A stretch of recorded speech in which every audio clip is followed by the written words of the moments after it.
So my name's Wade Carruth. I graduated from here in 2006. I think I finally got into a group of people that were actually born before I graduated, right? I was born in 2006. Maybe not. Oh well, wishful thinking. So after I graduated here, I went to Georgia Southern University in Statesboro and worked at the Wildlife Center. And while I was there, I kind of got, I don't know if you want to use the term, addicted to animals and wildlife, and also teaching people about them. So all of these guys are mine. I have my own state and federal permits to have them all. They don't belong to anybody else. So they all stay with me and my wife at our house. And some really important things to keep in mind. I'm not going to bring anything out that's going to hurt anybody. There's no reason to jump and scream and run around. Some of the animals I will let you touch, so what I'm going to do is come around and let you guys touch them. After you touch them, don't stick your fingers in your mouth. Wash your hands before you eat anything or decide to pick your nose, okay? Sound good? All right. So first, we're going to start with the tarantula. So this is a rose-haired tarantula. Tarantulas are a mammal. Cricket, cricket, nothing. All right, so tarantulas are an arachnid. They're a lot like an insect. They are obviously very different than we are. They do not have an endoskeleton like us. They have an exoskeleton. So all the spiders and the insects have got exoskeletons, and what that means is that their bones are on the outside of their body. So exo means outside, endo means inside. So we as people have endoskeletons, meaning it's inside. They have an exoskeleton. The fact that they have an exoskeleton really limits how big they can get, not just like on an individual basis, but like as a species. So if you think about how big bugs are they ever as big as a bird or a snake or a turtle or a person or a mammal of any kind? No. No, they're usually really small. So because they have an exoskeleton, ultimately the skeleton's really heavy, so they can only be so big. And that's why they're always so small. Now what do these guys do for defense? So all of them are, oops, sorry, I didn't realize your feet were so long. Your legs are so long. All of them are venomous, so they do have venom, and that's what they're using to eat their prey. But that's usually not what they use as a defense. So as a defense, these guys have hairs, which you guys can see all the hairs on there, and they can urticate, I-R-R, they can urticate their hairs, and it's basically really itchy. So their defense is to basically shed all those hairs, and when they do, they get embedded in your skin, kind of like fiberglass, and it itches like crazy. So their defense is not to bite you. Their defense is to try and get away first. The next thing they're going to do is they're going to kick all the hairs off their back, off their abdomen. They'll get in your skin, and it itches like crazy for several days. So if you think about a predator, how is a predator going to try and grab this animal if it's going to eat it or try to eat it? What part were they going to grab it? Their mouth, exactly. So where are you going to get all those hairs? In your face. So it would be a very unpleasant experience. And not everybody realizes how smart animals are. Now they're not smart as in writing a compare and contrast paper over the weekend, but they are smart in how do I get food and how do I not get eaten. So when something unpleasant like that happens, they will very quickly learn to just leave the tarantulas alone and go eat something else. So it's their way of teaching the predator to leave them alone. Questions about tarantulas? Is the hair that makes it itchy, is that similar to what mosquitoes do when they suck? So mosquitoes are sucking your blood with like a proboscis, which is like it's like a needle that can stick into your skin. These, so it's like hollow. Those are not hollow. While they both prick you, they do two very different things. So have you ever had one, sorry if I say this wrong, urticate on you? Yes, and it itches like crazy. And that's one of the reasons why she stays in the enclosure, because the hairs are really unpleasant to deal with, and different people can react to them different ways. So you can become allergic to them and have a really, really nasty reaction. I've worked with people before, just like hovering over this, and she would break out in hives. Like not even getting anywhere near. Like the tarantula never urticated any hairs. They were just enough in the substrate and everything, the enclosure, that she had to go take Benadryl. I'm finding that the more I work with them, I feel like the worse the worse the reaction is getting. I mean, it usually is localized to like the part of my skin that I touch things, but it's becoming itchier and itchier every time it happens. How do I know it's a she? Good question. So in tarantulas, sorry guys, but males don't really live very long.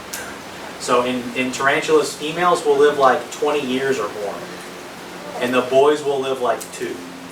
So basically, the sole purpose of males is genetic diversity.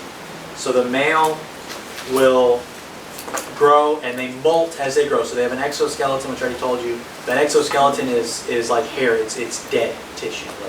So every time they want to get bigger, they molt. So they shed the old exoskeleton and grow a new one. Have you guys ever heard of soft-shell crabs?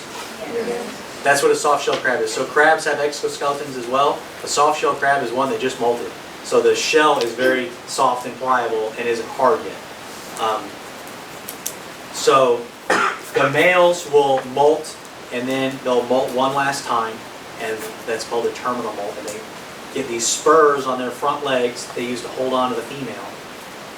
And then once they molt that last time, they're done. They have somewhere between 3 and 12 months to mate, and then they're gonna die. The females will not, and sometimes the female will eat them as well. The females will not mature until much later. So if you think about it taking a female 5 or 6 years to mature, and a male maturing in 2 years, all of the spiders that are hatched out of the same clutch, I'm drawing a blank on the term right now, clutch, will not be mature at the same time. So is it impossible at all for brothers and sisters to mate with each other? No, because by the time the females are mature, the males have already matured and died. So the only males that they will be breeding with are unrelated males. And while you and I can think about, breeding with a brother or sister being absolutely disgusting and repulsive and something you would never do, they don't think about that. Like, their brains don't work that way. They're going to reproduce with whichever individual is the closest. So there are mechanisms out there to try and prevent brothers and sisters or siblings or relatives from breeding with each other. How long did you say females last? Over 20 years. A long time.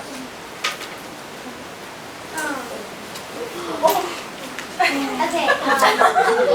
Yes. Spiders. We do. So when they hatch, they'll lay a little egg sac, and like 100 of them will come out.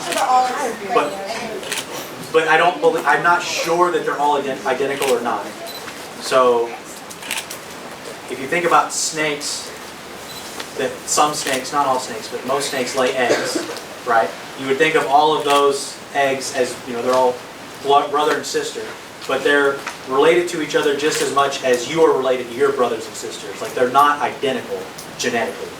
But you can actually get 2 snakes hatching out of one egg. They would be twins. They would be identical to each other. With tarantulas, I don't really know. I do not believe that they are all exactly the same genetically. I think they're each their own thing. So now this is a bearded dragon. Bearded dragons are from Australia. They are not from Georgia. Bearded dragons like to eat things like crickets and fruits and veggies, so they are omnivores. And this is one of the ones that I'm going to let you guys touch. So I'm going to come around and everybody can touch. Just remember, no nose picking after you touch, okay?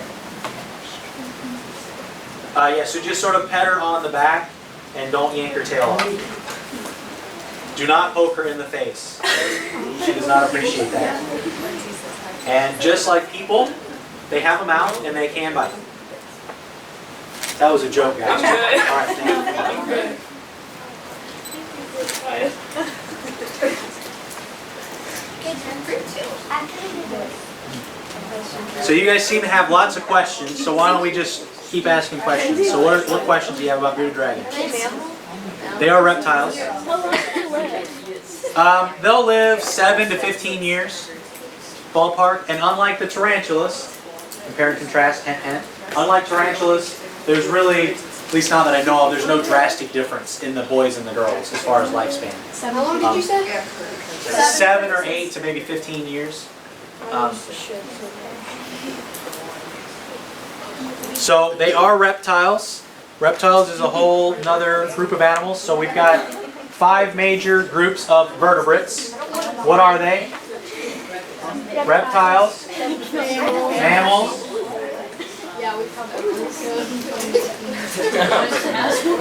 don't quit on me now. What are the other major groups of vertebrates? Birds. So we got reptiles, mammals, and birds. Thank you, amphibians. And fish, there we go. Good, it is 5. I'm starting to get a little worried there for a second. So those are our major groups of vertebrates. Reptiles are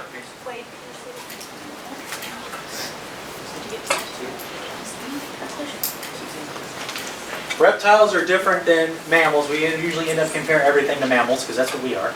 Reptiles are different from mammals in several ways. They don't have hair.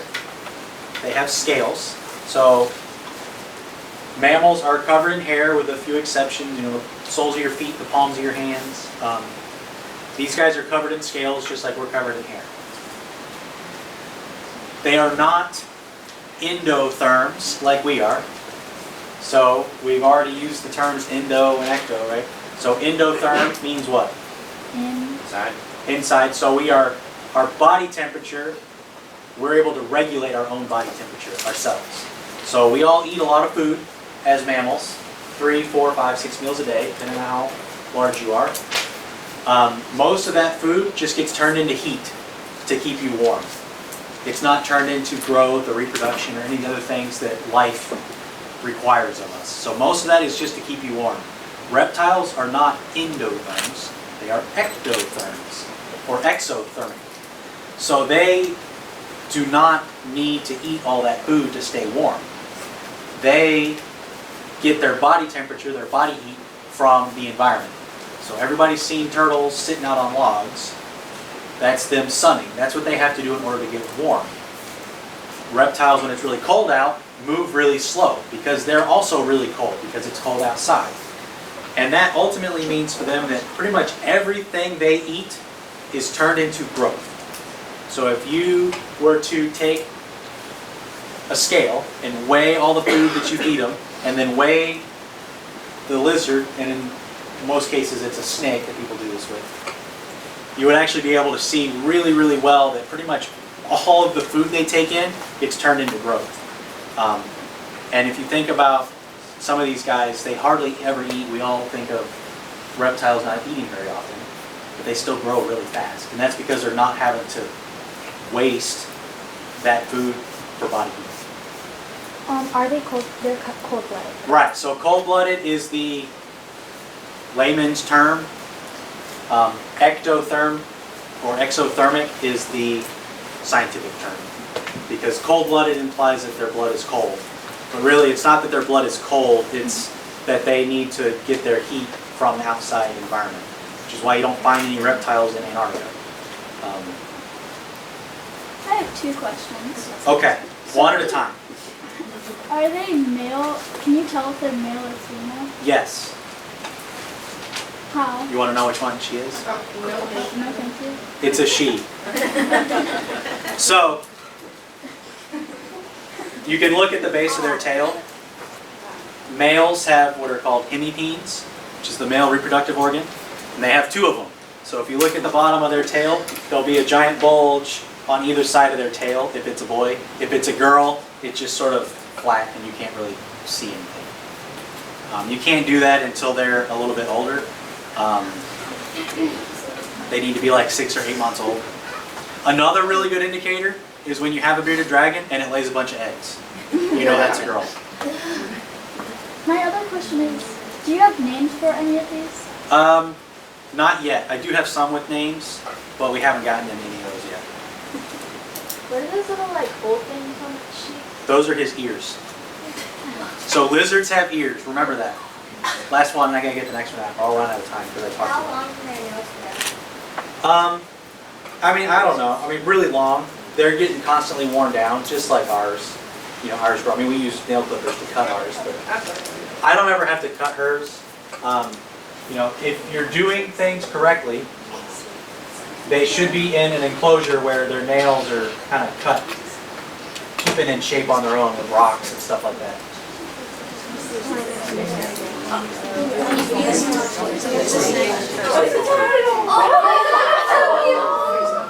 Big boy. So this is a tortoise. Or Careful up front. This tortoise has a history in this room. We heard about that. Yeah, he kind of peed everywhere. So this is an African spur-thighed tortoise. It's a mouthful for you. They are coincidentally from Africa. An African spur-thighed tortoise. Yeah. So it's having to do with these big giant scales on this one. So turtles and tortoises are a really cool group of animals. One of the things that this tortoise does that I like to talk about when I get him out, because it's very similar to a tortoise that we have here in Georgia, these guys dig burrows. So they dig big holes in the ground. Like a gopher tortoise. Like a gopher tortoise. So a gopher tortoise is the only native tortoise species we have here in the southeastern U.S. And gopher tortoises dig burrows as well. And there's a really important reason for digging a burrow. And that's because if you go underground about 3 feet, the temperature stays the same all year long, within a few degrees. So if you think about being a reptile, and I'm what when it comes to temperature? Warm-blooded. Exothermic. I can't maintain my own body temperature, right? So I've got to find places where the temperature is what I want it to be. So I dig a hole in the ground. Now I can stay warm during the winter, right? Not necessarily warm enough to be up and running around, but warm enough that I'm not a frozen block of ice, because that's not going to be very good, is it? Stay warm during the winter, and then also during the summer when it gets really, really hot, I can also go down underground and stay cooler, right? So gopher tortoises will spend like 80 or 90% of their time underground, because that's where they've got a nice maintained climate. Now think about if you were some other animal and it's really cold out and you want to get warm. Where would be a really good place to go? The burrow. The burrow, right. So the gopher tortoise is what we call a keystone species because of how important it is for the ecosystem that they live in. Over 300 different animals, insects, vertebrates included, have been documented using a gopher tortoise burrow because it's got a nice maintained climate that stays that way all year long. It's a free house. The keystone species, the term comes from the fact that if you ever study architecture and you've got arches that are made out of bricks, like back in Roman days, the keystone is the one that's in the top at the middle. If you take the keystone out, the whole thing collapses. So keystone is a term that's been coined, I can't remember exactly when it was coined, I think it was back in the 50s or 60s, to describe a species that's really important for not just itself, but for all the other species that live there. So if you take the gopher tortoise out of the equation, a bunch of other animals are not going to have shelter anymore, and they're probably not going to survive either. So by removing one animal, I've effectively removed lots of different animals. And the gopher tortoise is not the only keystone species. There's keystone species in every different types of ecosystem. So what does the tortoise like to eat? The tortoise is a grazer, so they're an herbivore. They eat plant material. They like to eat grass and lettuce and things like that. They really don't get much fruit. They do like to eat it, just like you like to eat candy. We always probably think of fruit as like who wants to eat, at least for me, who wants to eat fruit? You know, I'd rather eat McDonald's. But fruit is actually really sugary. So fruit is like them eating candy. So they don't get much fruit. It's not good for them. So they're eating just like a cow, more or less. So they eat a lot of it because there's not a lot of nutrition in those grasses and things like that. You're trying to grow an animal to 100 pounds on next to no nutrition. So they eat a lot of it. Wait, sorry, what did you say they eat? They're herbivores, so they eat vegetation. So they eat grass, mostly grasses. How long do they live? So salcadas, we think of tortoises as being very long-lived species, and for the most part they are. Over 100 years, 80, 100 years and more. If I do everything right, yes. Sorry, I know this is going back, but what That's okay. were tarantulas what were they? Were they They're an carnivores? arachnid. Oh, they're carnivores. I didn't really talk about that, but they're carnivores. So they're eating crickets. Now, we may not think of crickets as like meat, but crickets are meat. So the tarantula is a carnivore. Just a few pounds right now. This is actually the third largest species of tortoise in the world, though.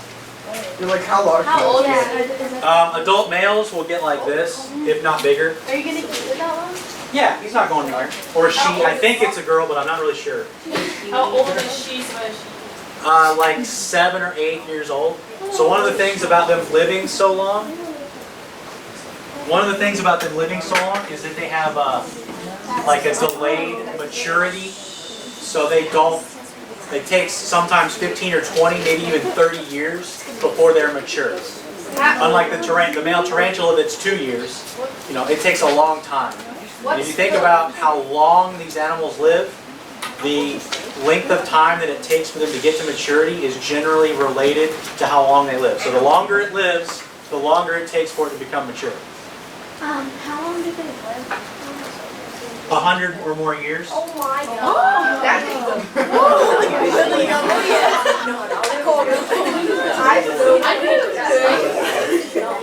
Willie, were you okay? This is going back to do they mature? Please, They mature in the 10 to 15 years. So they mature around the same rate that people do. Yeah, a little bit. So this is a Colombian Red-Tail Boa. How do you spell that? Sound it out, Colombian. Figure it out later. Colombian Red-Tail Abbreviate. Boa. Colombian Red-Tail Boa. Colombia as in the country in South America. So a lot of times scientists like to give things a name that involves where they're from. So that makes it a lot easier. Wait, where are they from? Well, I mean, Colombia, they're from more than just Colombia. They're from Central and South America. But Colombia is in that area. That's why they're a Colombian Red-Tail Boa. Now, snakes are obviously really, really cool. They are also reptiles. We're not going to make boots out of them, no. The way that these guys kill their food, look at my hand. Is your head? Right, they are constrictors. So, not really. It hurts when he grabs this hand because I'm wearing a ring, and when he squeezes that and the ring doesn't squeeze, that's when it hurts. That's what he did to me this morning. So these guys are what we call constrictors. Now, not all snakes are constrictors, but most snakes are. There are also venomous snakes, which use venom to kill their food, sort of like the tarantula. Wait, is he venomous? No. All right. So some can be venomous? I know I graduated from school a long time ago, but I'm not that dumb, am I? Wait, I have worked with lots of venomous snakes before, but no, you do not hold Do they- venomous snakes like this. How do you hold a venomous snake? With a snake hook, Oh. Pin down the or you don't hold it at all, ever. This snake is like 6 or 7 years old. They'll live maybe in the neighborhood of 20 to 30 years, maybe 35 years.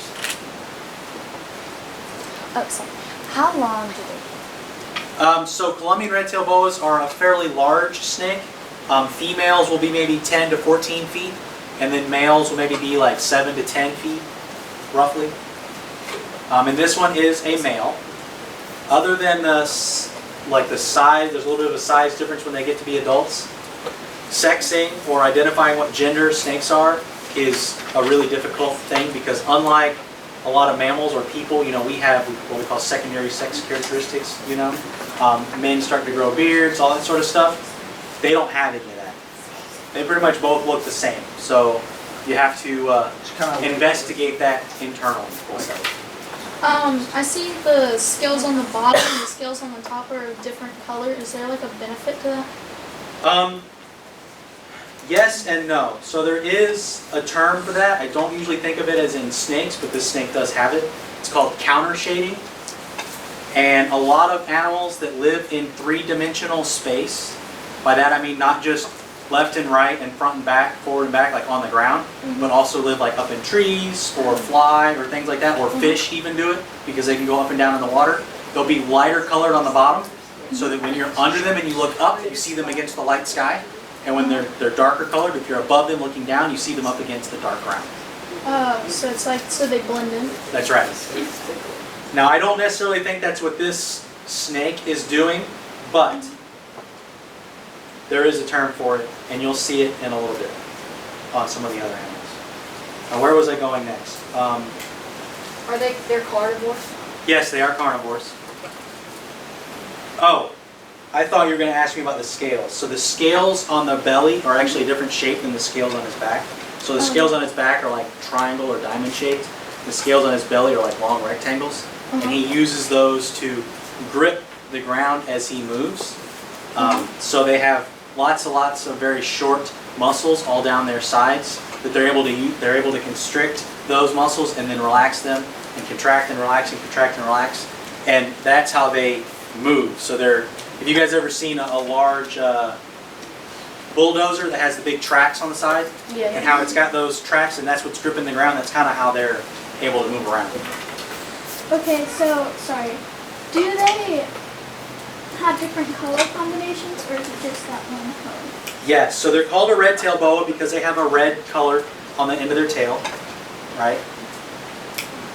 And these guys have been in the pet trade for a long time now, and people have bred all kinds of colors. So just like dogs, so we've selectively bred dogs for a very long time now.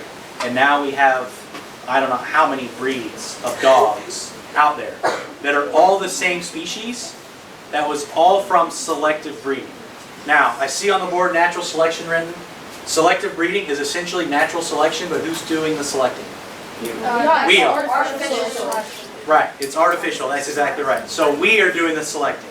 So people have selectively bred the snakes because they really like the color of this one and they really like the color of this one, so they put those two together to make baby snakes. And then all the baby snakes have the same color as their parents because it's a heritable trait that they can pass down. And then you do that for a few generations and all of a sudden you have some snakes with some really cool colors. Now, would you necessarily find it in the wild?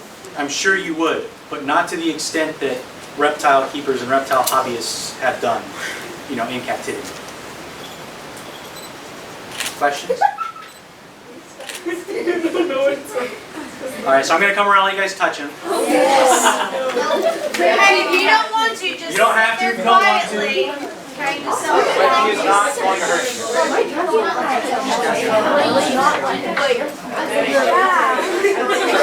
He is not going to hurt you.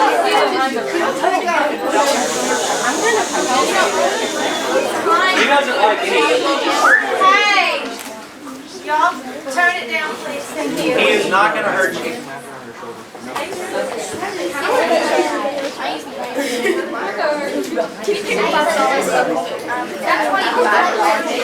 I'll give you $1. But you have to put your whole hand on it. Whole hand. It's only 50 cents. Alright, you get 50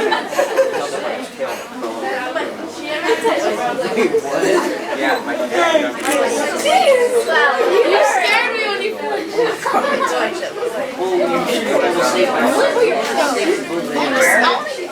Come on. 7th graders are doing this. Peer pressure is real. Yeah, he's very pretty. Also very strong. I'm buying them. Just do your research. I'm buying them. I'm buying them. Obviously good with reptiles as pets. if anybody's interested in pet reptiles, my advice is to just do your research. Know what you're getting. You know, we've already talked about how long some just don't hold me. How long some of these guys live, so it's a really long commitment. And actually, randomly, since we're talking about having them as pets, everybody heard of Colin Kaepernick? You know, the big NFL quarterback. He actually has a sulcata that he's had since he was a kid. I remember seeing some news article about it. So, you know, these guys as pets, you know, they're going to be around for a really long time. So, just make sure you do your research about it. You know. How long can they live? 20 to This guy, 20 to 30, maybe 35 years. Where'd you say they're from? I mean, I know. Central and South America. Now, I'm going to put him back in his bucket. 5 friends. They like to move. 5 friends.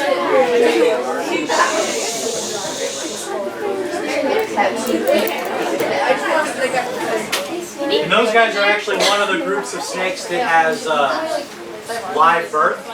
So a lot of times we think of reptiles laying eggs, and a lot of reptiles do lay eggs, but boas are live bearers. So they come out, you know, already hatched essentially. It's not the same type of live birth that people have, but it's sort of similar. Questions? So like the egg is like inside of them hatches and then they just... More or less, yeah. So in mammals, or in mammals like there's different types of mammals, but in placental mammals, which is what we are, there's a placenta which transmits or allows the passing of nutrients and things from the mother to the offspring. They don't have a placenta, so there's no transmission of nutrients from the mother to the baby. What they have, they still have a yolk, just like an egg would have. Yeah. But they don't ever get a shell. So there's still kind of their own little encapsulated thing that's developing inside of the mother's body. And then they come out and they're actually in that little sac still. So and I've seen it once before. I was there when this boa was born. And you come in to work. I used to work at Zoo Atlanta. You come into work and the bottom of the enclosure is just saturated. And there's just like 20 baby snakes in there. And all those sacs have busted, and there's all this fluid everywhere, and it's just a giant mess. Did you have to like clean it out after? Oh yeah, I had to clean it. Will they eat their babies? No, not in my experience. They're not going to eat their babies. Okay, so now we're going to shift groups. All right, I'm listening. What do they eat? They eat mice, rats. I feed that guy rabbits. Now this is the one that we need the plastic for. Yeah. Be careful, guys. So this is a red-tailed hawk. We are now in a different group of vertebrates, right? So now we're in birds. Now there's a lot of similarities and some differences between between birds and reptiles. They have a lot of similar skeletal structure.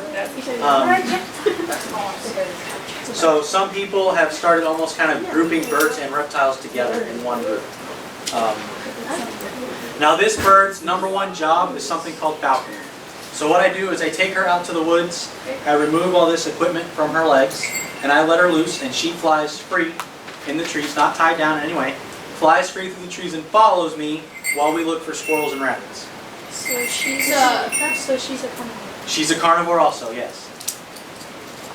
I do have one bird that will pick up the greens off the ground when I'm feeding the tortoises and like plays with it, and then he decides it's not food and he spits it out.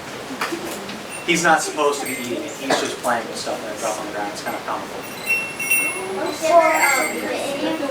No. Well, I mean, yeah, she's bitten me, but there are 3 things that separate her from other birds. So birds of prey have sharp talons with powerful feet. And this is what they use to kill their food. So this is the dangerous end. The dangerous end that you don't want to experience. And then they have a sharp hooked beak. which they use to rip their food up into chunks because they don't have teeth like we do, so they have to swallow their food whole. A sharp curved or hooked beak. And then they have very powerful eyesight. So they use their eyes to find their food, their feet to kill their food, and then their beak to rip their food up into chunks that they can swallow whole. So teeth are really, really heavy. And if you're a bird flying around, you really want to lug around any extra weight. Yeah. No. So they have, their bodies are built to be lightweight in order to fly. So they have fewer bones than we do. They have hollow pockets in their bones so that they're not as heavy. They don't have teeth. And everybody knows that feathers are really lightweight. I have heard that their feathers actually weigh more than their skeleton, which is kind of mind-boggling because feathers don't weigh very much, right? Their bones are hollow, right? Yes. They're not like hollow, but they have hollow patches and pockets throughout them. Questions? So the bells are on there so that when we're out in the woods and I am flying and we're hunting squirrels, I can hear the bells and I know where she is. So What is the purpose of the coloring difference from the top? So if you look at we were talking about countershading earlier, right? Here's an animal that lives in three-dimensional space. What color is the underside of her wings? white. It's really light colored. And what color is the back? It's brown. So she blends in from above and from below. Questions? What's the age span? What's their lifespan of? So, I'm going to give you a bunch of numbers. I'm going to make it really difficult for you. All right, you ready? So, we as falconers are allowed to take these guys out of the wild when they're less than 1 year old. And that is because about 70 to 80, sometimes 100%, if it's not a very good year, will die before they get 1 year old in the wild. Because Mother Nature is cruel and doesn't care who you are. They don't care that you have a mom or dad or a family or you want to live. If you don't find food, you starve to death. If you don't avoid predators, you get eaten. So less than 1 year old is normal. But if you survive past 1, so if you learn how to hunt and learn how to avoid predators, in the wild you'll live about the average age of 5 in the wild. Now in captivity, they can live much longer than that. In captivity, they'll live 20 or 30 years. So it depends on whether it's a wild red-tail or a red-tail that's in captivity. So they have a hard life. That's exactly right. And that's one of the biggest things that I want everybody that sees a program I do to learn. Life in the wild is not easy. It's very cruel and harsh. They can generate a lot of lift. Will the bird come back, or do you have to find it? She comes back to me. And the reason she comes back to me is food. Yeah. So, the quickest way to a red-tail's heart is through its stomach. You want to go in forward?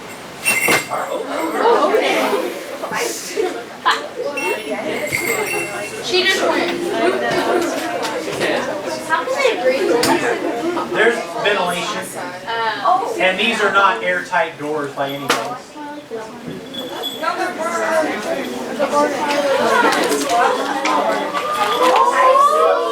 And that mentality of the quickest way to their heart is through their stomach more or less applies to all of these birds of prey. So they are not, the birds of prey are not emotional like we are. You know, you guys have parents, siblings, pets at home, right? Yeah. And you love them or like them. They love you or like you back, right? Your dog is excited when you get home from school, right? The birds, no. It is emotionless. So they are not wired the same way that we are. So you can't train them with praise and saying good dog like you can with a dog, because their brains are different than ours. So the only way to train them is with something called positive reinforcement. Positive reinforcement is a very simple principle. Every time the bird does something I like or something I want it to do, I give it a piece of food. So, What that means is I statistically increase the chances that the animal is going to perform that behavior again in the future. So, you guys are in school. Some of you may have a deal with your parents. You get good grades, you go for ice cream, or you go out to dinner or something, right? You get some reward, right? Some of you, all it may be is good job. Your parents certainly say good job when you get a good grade, right? That is a reward for us. That's not a reward for her. A reward for her is food. So, what do you try to do on the next test? You try and get a good grade, right? You get praise from your parents that you got good grades, or that you did something good. No, it may not be good grades, it could be something else. So that same principle is what I use with the birds. And that's why the first bird's name is Astrid. That's why her name is Astrid. Because if you've ever seen the movie How to Train Your Dragon, that is what Hiccup does with Toothless. So at first, Toothless is very afraid, right? What does Hiccup do? Brings him a big bucket of fish, right? So that relationship and that aspect of the movie that you see happening there is what I do with the birds. Now this is a different type of bird. This is a Harris hawk, or a Harris's hawk. It's a capital H, just so you know, because Harris was somebody's name. Audubon named this bird, Audubon, the big bird guy, named this bird after a friend of his whose name was Harris, so it's actually a capital H. And these guys don't live here in Georgia, they live out west in the desert. And what's really cool about them, that's different than most birds of prey, is they actually live and hunt together in groups. So they are pack hunters. And we all have heard of different types of pack hunters that are out there. You've got wolves and lions and all sorts of things. Well, the reason they're hunting in groups and packs like that is to increase their success rate of catching game, catching food. Strength in numbers. There's a fine line between strength and numbers. So some animals try to be by themselves, others try to live in groups, and there's different reasons for living in groups. But theirs is hunting. So if you think about living in the desert, while the desert is one of the most amazing ecosystems there is, you wouldn't think that anything lives there, you know, but the desert has some of the best biodiversity of anywhere in the world. But it's still hard to find it because it's hot and there's not a lot of water. So when they find a rabbit, do you think they want to let it get away? No, they don't want it to get away at all. And out there, the rabbits are 10 to 15 pounds. They're called jackrabbits. They're really, really big. How much do you think this bird weighs? Like not that much. Like not that much. Yeah, you're right. Not that much. 5, 7, 3, 2. Yeah, this bird weighs like 2 pounds. Pound and a half, 2 pounds. So you got a 1.5 pound bird versus a 10 pound rabbit. I stand a much better chance if I've got help. It doesn't look like it would blend in too well with the desert. Yeah, I see your point. They're not necessarily trying to blend in. So are they on like the top of the food chain? Oh, all of the birds are on the top of the food chain. Oh. Even though some of them are trying to blend in, they're all on the top of the food chain. They are apex predators all the way at the top. The only thing that's killing these guys is like starvation. You know, they're not really being predated on by other animals. Other birds of prey, large moving vehicles. Is there a significance of the yellow beak and yellow downs?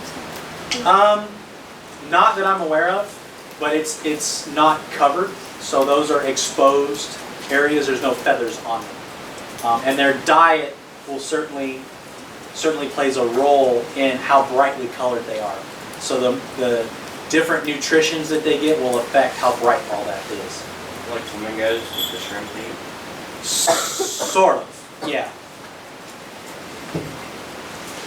How long can their nails go? Those are very long. They are very long. So this is normal. That's how long they're going to be.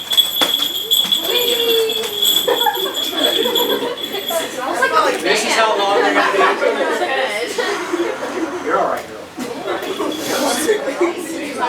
They're not really going to get any longer than this, but they're being naturally worn down, just like the toenails on the bearded dragon.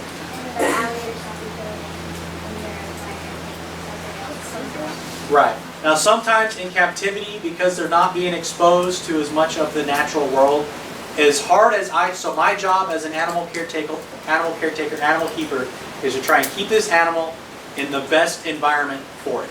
Whether that's natural or not natural, I'm trying to keep it in the best environment, which would mean trying to make sure that her perching material is wearing her talons down properly. That doesn't always happen. I've never had to do it, but depending on what bird it is, what individual, where they're being kept, sometimes you will have to go in and kind of trim them up a little bit.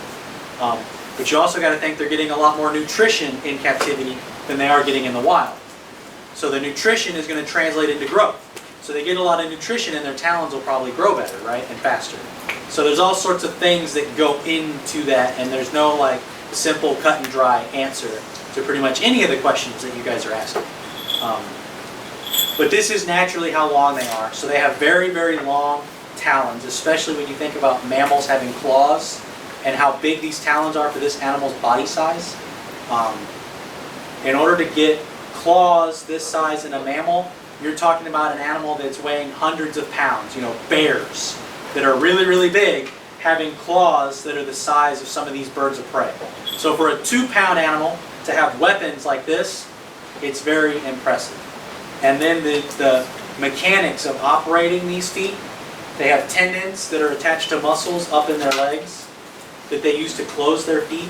Those tendons, in some cases, are the size of like a Rottweiler dog, which is a very, very big, big dog. This is a very, very small, small bird compared to it, right? But they've got the same size tendon. That's how much force they're putting on that foot when they close it.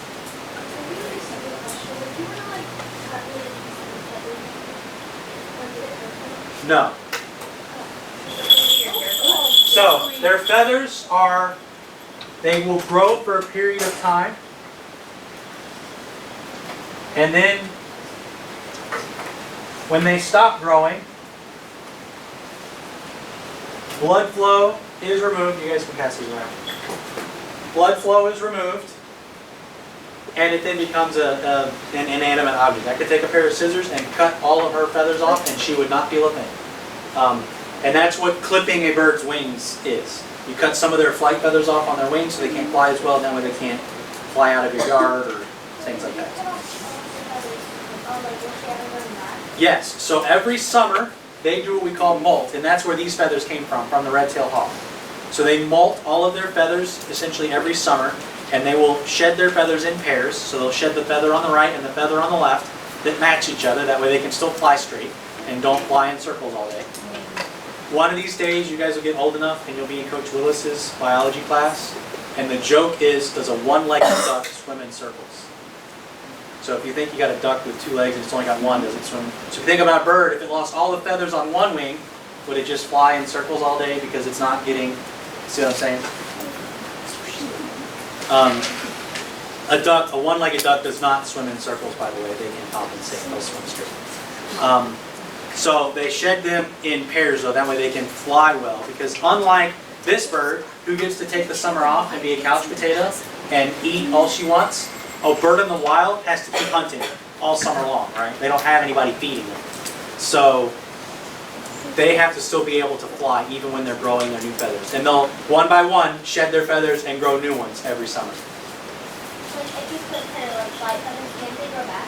That's what, yeah. So every summer, when she drops her feathers this summer, she would drop the little tiny piece that is left and then grow a new one. And that's what those feathers are. So those feathers are from the red-tailed hawk. She dropped those feathers last summer, and I picked them up. Nope. You don't go on top of the box, you go in the box.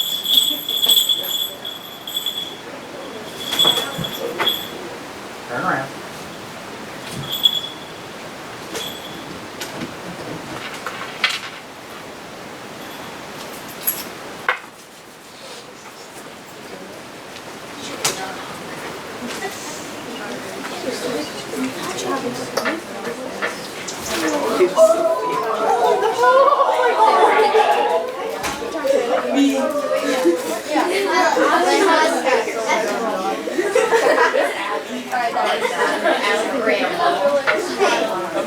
So this is a very different bird. So the first 2 birds were falconry birds. There was nothing wrong with them.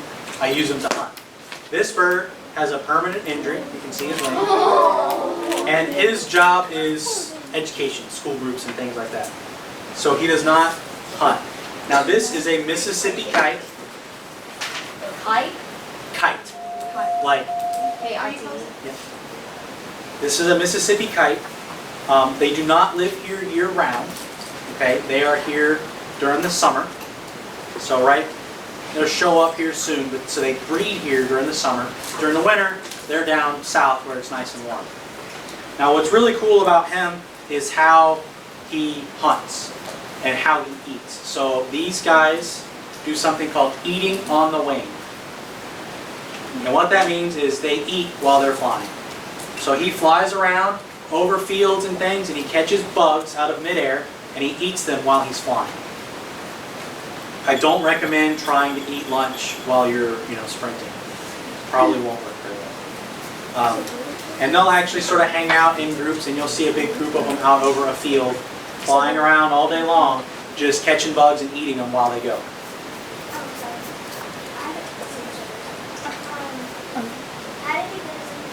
I don't know. So the injury, he was found, grounded in somebody's yard, not able to fly. And usually what happens is they just sort of hang out on the ground because they have a broken wing and they can't get off of it. And whenever you see a bird like that that's on the ground and won't get off of the ground, unless it's like an ostrich that's supposed to be on the ground, there's something wrong with one of their wings, more than likely. What's the lifespan of this bird and the last one? So generally speaking, the smaller they are in the bird world, in these birds, the smaller they are, the shorter they live. So I expect this guy maybe 10 to 15 years. But then the larger birds, so the Harris hawk and the red-tail, maybe 20 to 30 years in captivity. So generally, if they're the same size, they kind of have about the same lifespan. And then something like an eagle, which is a lot bigger, can maybe live up to 50 years. On the last bird, does it affect the bird when it's taken away from a group? Yes and no. Emotionally, no, it doesn't bother them. But in their ability to catch things, it certainly bothers them. So they've learned to hunt in a group and they're expecting to have help. Because they don't just, it's not that they're all hunting in the same place at the same time. They're actually hunting together. So one bird will be doing part of the equation, another bird will be doing something else. It's a coordinated group attack. So when you remove that group part from the equation, they really struggle to hunt on their own. Which was sort of an eye-opening experience to me, the times that I've taken a Harris hawk out by itself and we've not caught anything. When the bird was in a group, we were catching lots of stuff. So it's a very drastic difference. Oh, sorry. So how do you think it got this injury and could we see the wing? Sorry. No idea. No, it doesn't hurt him. Can it still fly? He can fly a little bit, but not very well, and that's why he's non-releasable. So I have him because he's non-releasable. If you were to let him go in the wild, he wouldn't stand a very good chance of surviving. Does he have a name? His name is Pippi.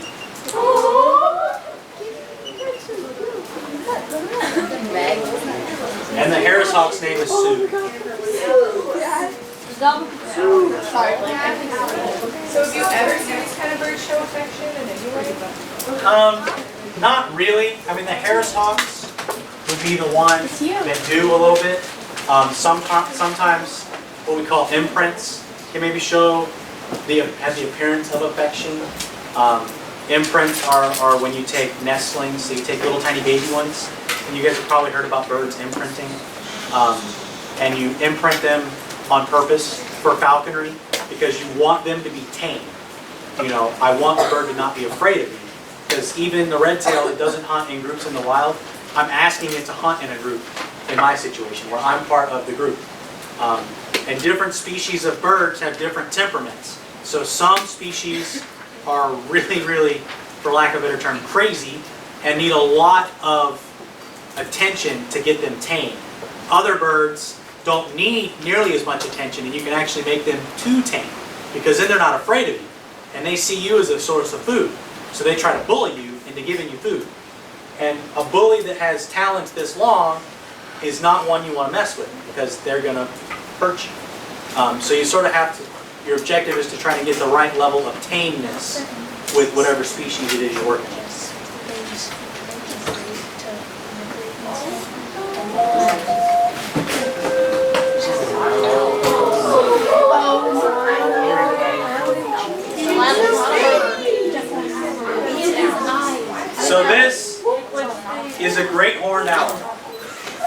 It's the largest species of owl in the southeast.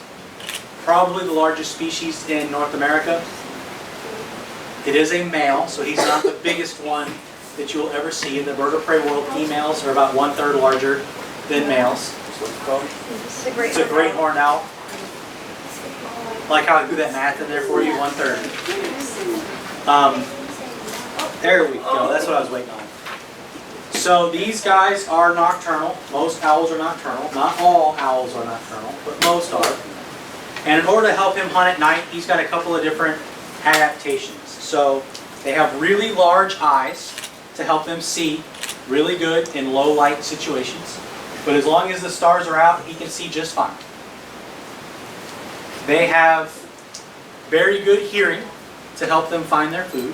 So the other birds really don't ever use hearing to find their food, but these guys can actually find their food just by using their ears.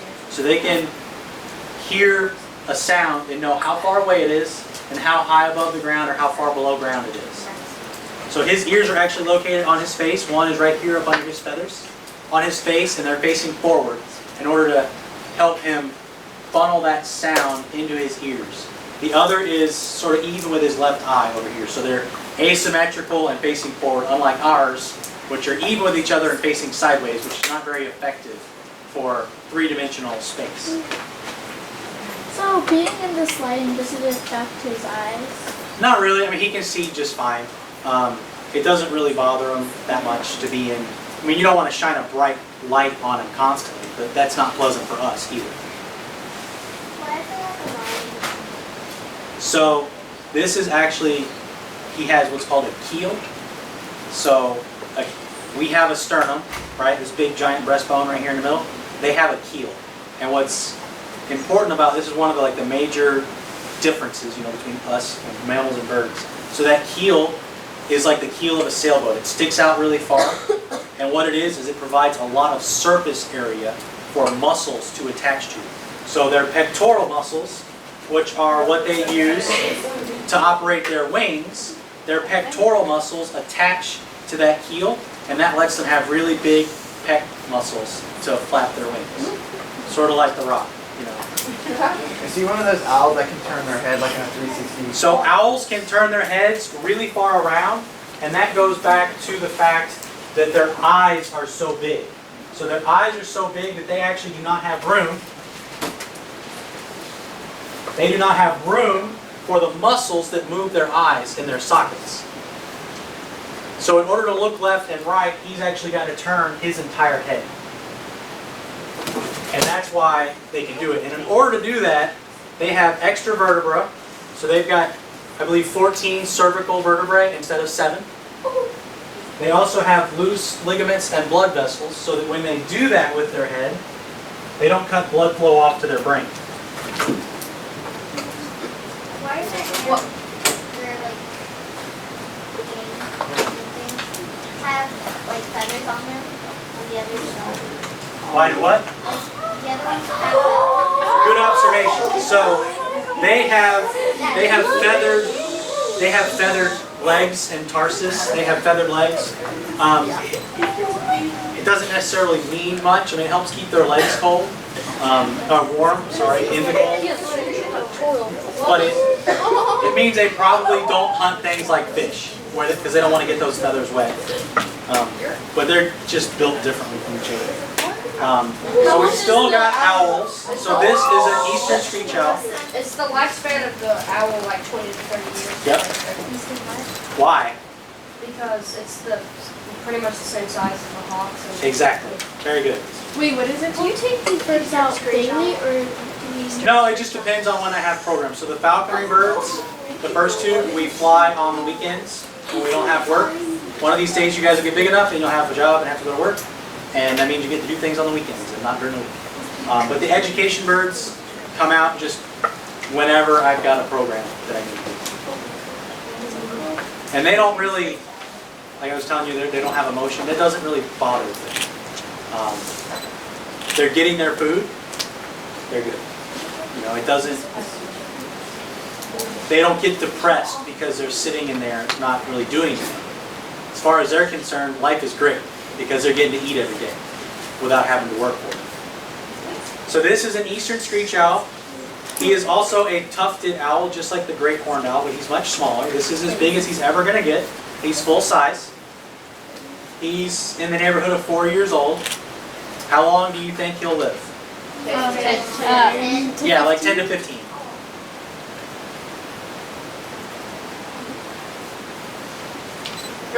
Almost as long as like. Questions? So usually when you see owls, they depict them as like really big. Why do you think they do that? Because the people that make TV shows and commercials don't know any better. I hear laughing, but I'm being very serious. The other thing that they don't know is what noises different birds make. So pretty much every noise you hear made on TV for a bird of prey is a red-tailed hawk. No matter what species you see on the screen, it's a red-tailed hawk call. Because they don't have biology degrees and they don't know any different.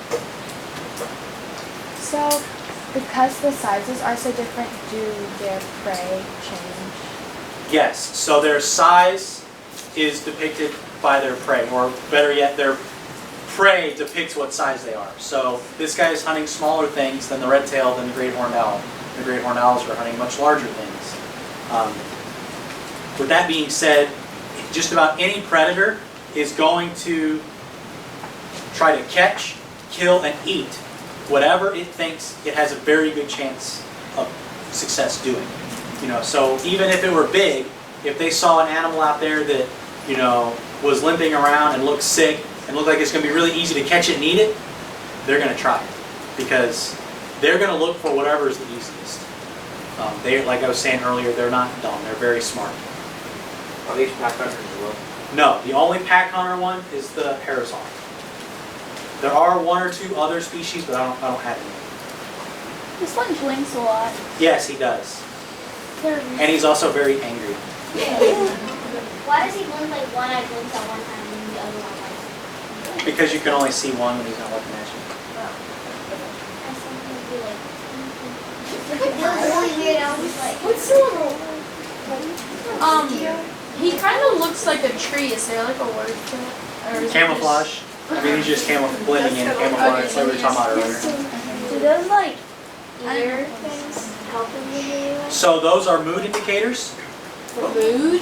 Mood indicators. Mood. Like a Mood, dog? like good mood, bad mood, Oh, mood. having a good day, having a bad day. So he's What got him is he sticking right straight now? up. He's really angry. Like a He is not happy. Sort of like a cat or a horse is another really good analogy. Oh, because their ears pin back when they're angry and they go forward when they're happy and they'll be all... They're sticking up really, really straight right now, so he is upset with the situation. If he's scared, they're slicked back, but normally they just should be like relaxed, further, kind of in between the two. But his name is Grumpy for a reason. How much does he weigh? Like 100 grams, Oh, wow. give or take. Is that how big they can get? Like 100 grams? They can probably get up to like 130, 140 grams. What does he get? I feed him day-old chicks and mice. Okay. Can you turn me like the front? Oh yeah, we haven't seen No, it. I'm shy. And these guys actually come in two colors. There's a red phase and a gray phase, but they're actually the same species. I gotta put this guy away. Any more questions? Is there a reason why it's called the Eastern Screech Owl? Because it like screeches a lot? Yeah. And they're from the east. There's also a western screech owl. Is there any other owls that are smaller than them? There are other small species like these guys. I don't know if they're officially smaller. I have not heard that is the smallest species of owl or anything like that. But I don't know which one is officially the smallest. How often do they screech? Like, do they just screech whenever they want? Whenever, usually at night. Like when I'm sitting in my house, I hear the great horned owl calling at night because that's when they're active. Do any of your owls just like meet each other? No, they are all housed individually. They cannot see each other. The red-tailed hawk and the great horned owl do not get along at all. One of the predators of red-tailed hawks is great horned owls at night, and one of the predators of great horned owls during the day is red-tailed hawks. So They absolutely hate each other, for lack of a better term. And what's really interesting about hawks and owls is a lot of time they'll come sort of in pairs. So you'll have the red-tailed hawk is paired with a great horned owl, and they both sort of occupy the same environment. One is active during the day, one is active at night. You have red-shouldered hawks and barred owls. They both occupy the same type of environment, sort of a wetland area. One during the day, one at night. So they're using the same resource, but they're using it at different times. Do the red-tailed hawk and the Harris hawk get along since they're kind of They would still probably try to eat each other, but not like when I walk with the red-tailed hawk past the great horned owl. She goes into predator mode. Like she bows down and looks really hard. If I walk by the Harris hawk, I don't really get that behavior. I don't get a signal from her that she wants to eat that bird. But if I left them alone together, I'm sure it would happen. All right, one more. Does the great horned owl have a name? Not really. Sorry. But one more that's actually biology. Okay, does the great horned owl ever try to, No, the great horned owl is a little slow. So they have those really big eyes, but I think I forgot to mention that because of that, their brains are really small. So, and I genuinely believe that he has a little bit of brain damage. One of his eyes doesn't work, so something happened to his head. It's in some capacity, and that's why it happened, because he's not going to have full vision. So he doesn't really react to anything. Even when the red-tailed hawk is staring at him and wants to eat him, he doesn't really do much. He just sort of sits there. oh, so do you like take him out to like hunt or anything or no?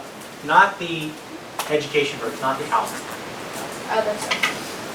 So these two hunt. The hawks hunt. The owls and the kite do not. All right. Well, thank you guys for paying attention. Good luck on your paper.